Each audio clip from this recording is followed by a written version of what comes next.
When you grow up in an African household, one thing becomes abundantly clear. There are certain things you never say to your African mom. Trust me, the list is long, and for good reason. African mothers are not only the backbone of the family, but they also hold a level of authority, wisdom, and strength that makes them truly irreplaceable. They have a certain way of running the house, and the rules are strict but fair.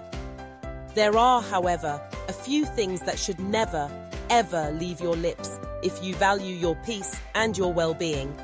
Let's dive into the worst things you could possibly say to an African mum and why you should think twice before you speak.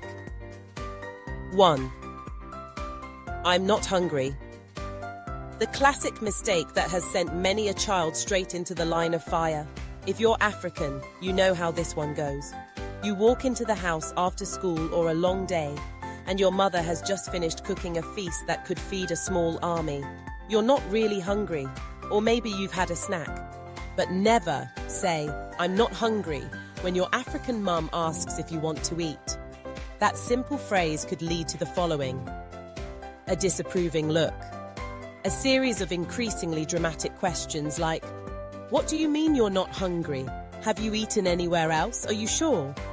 A lecture about how we didn't have food growing up and how children in Africa are starving.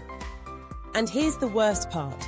Even if you still insist you're not hungry, be ready for her to say, well, you will eat anyway, and pile food on your plate that you didn't ask for. Lesson learned. If she offers food, you say yes, whether you're hungry or not. Otherwise, brace yourself for a lecture that will last longer than the actual meal. 2. I don't want to go to church today. The sacred weekly ritual. For many African mums, attending church is non-negotiable. And if you even dare say that you're not going to church today, you might as well have declared war on the entire family. Here's why. First, you'll be hit with the why, followed by a disappointed sigh. How can you not go to church? You're old enough to know better. Then comes the guilt trip. I've raised you in the ways of the Lord, and now you want to disrespect me by not going to church. And of course, there will be a lecture about how your life will go downhill if you don't stay grounded in your faith.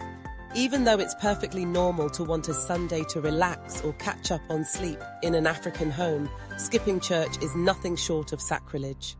It may lead to everything from an hour-long sermon at home to multiple phone calls to family members to make sure you're reminded of the importance of attending church. Lesson learned. Going to church is an expectation, not a choice. Just go and save yourself the trouble. 3. I want to be a musician or artist. Dreams of becoming a musician, artist, or anything in the creative field might sound fun and exciting, but if you ever say this to an African mum, you better prepare yourself for a lifetime of disappointment and well-meaning advice. First, expect the classic response. What? You want to be poor for the rest of your life? This will be followed by tales of her friends' children who went to medical school or became engineers and are now living successful lives.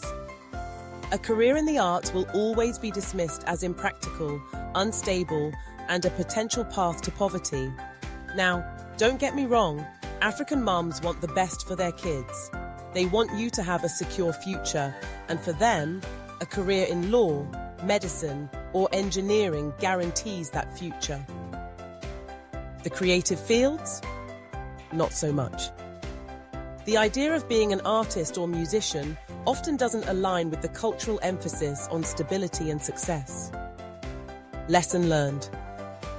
If you have big dreams in the arts, you might want to keep that information to yourself for a while, or be ready to present a solid plan to convince her otherwise. 4. I don't need your help. You can never tell an African mum you don't need her help, no matter how old you are. She may be overbearing at times, but that's just because she genuinely wants to help. If you insist you don't need her assistance, you risk a dramatic response like, "What do you mean you don't need my help? After all I've done for you?" A deep and emotional lecture on how, "You're my child. I brought you into this world. You think you can do everything on your own?" A guilt trip about how you're growing up too fast and forgetting where you came from. African moms have a way of making you feel like you will regret refusing their help for the rest of your life.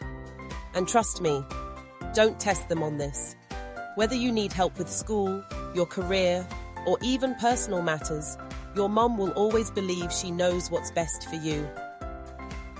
Lesson learned. When your mom offers help, always graciously accept it. And when she insists, don't argue, just smile and nod. 5. I don't like the food. It doesn't matter if the food was too spicy, too salty, or not your favorite dish. Saying you don't like the food she spent hours preparing is a cardinal sin in many African homes. Here's how this plays out. First, you'll receive the, "What do you mean you don't like it?" stare, followed by, "You think this food is easy to make?" Then comes the immediate guilt trip. "When I was your age, I had to cook for the whole family with no complaints." You might also hear about how this is the type of food good children appreciate, and how it's a privilege to eat the food she makes. Even if it's true that you're not a fan of the dish, your African mum will see it as a direct attack on her skills and love. It's important to never express dislike for her cooking, or else you'll find yourself in a food war you can't win. Lesson learned. Even if you don't love the food, eat it with gratitude. Say something like, "This is very nice, Mom," and avoid the subject of disliking the dish altogether. 6.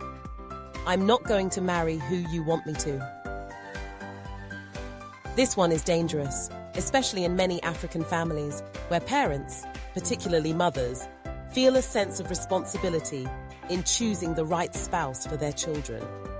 If you ever say, "I'm not going to marry the person you want me to," expect a lengthy conversation about how your mum knows best and that she's only trying to ensure you don't make a mistake.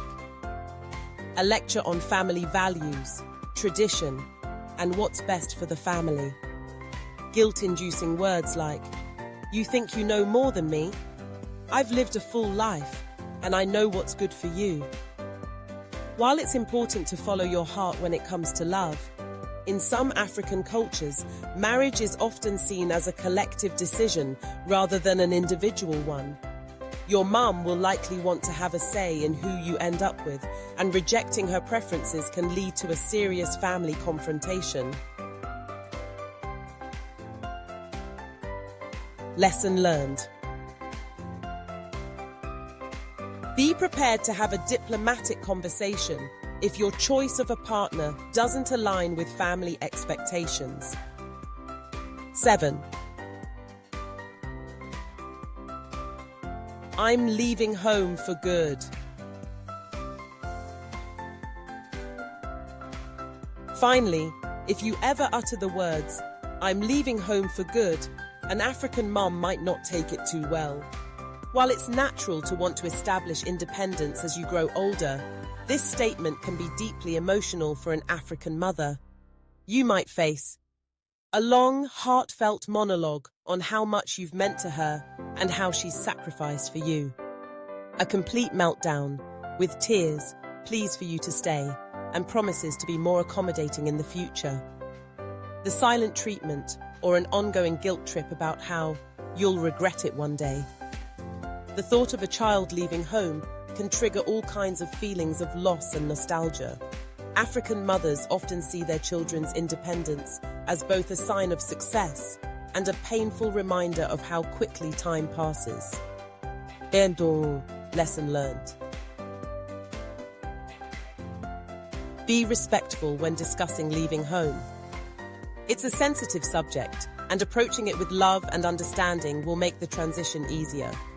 African moms are loving, protective, and often strict, but their goal is always to ensure that their children have the best in life. However, there are certain things you just never say to them unless you want to deal with the consequences. The key is respect, gratitude, and understanding. If you follow those guidelines, you'll save yourself from a lot of drama and you'll be in the good books of your African mum for life.